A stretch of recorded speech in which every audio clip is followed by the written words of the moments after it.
তোমার নাম আলম না? জি না স্যার, শাহ আলম। ও, ওই যে ভাতের হোটেল আছে ওটা তোমাদের তো? আমার হোটেল। আচ্ছা, ওই যে তোমাকে দোকানে নাকি ওর নাম কি, ওই যে ল্যাংড়া ল্যাংড়া ল্যাংড়া মতিন, ও নাকি আক্রমণ চালাইছিল, ওই যে কর্মচারী কার বলে ওই যে কলিজা ভুনা দিয়া রুটি দেখা দিতেছে, কত সত্য? খাইতে চাইলে খাইবো, দুনিয়া চাইছি তো খাওয়ানোর লিগে। ধ্যাৎ, তাই বলে কি মাইন্সে কলিজা ভুনা দিয়া রুটি খাইবো? খাইবো।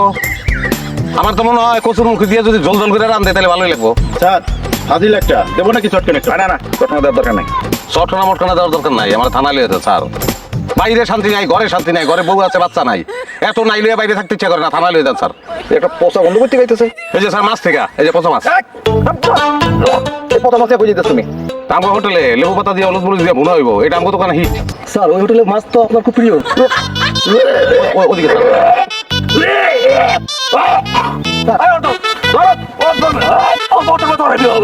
থানা লিয়ে যান মিয়া, আমার থানা নিতে না। হ্যাঁ চলে।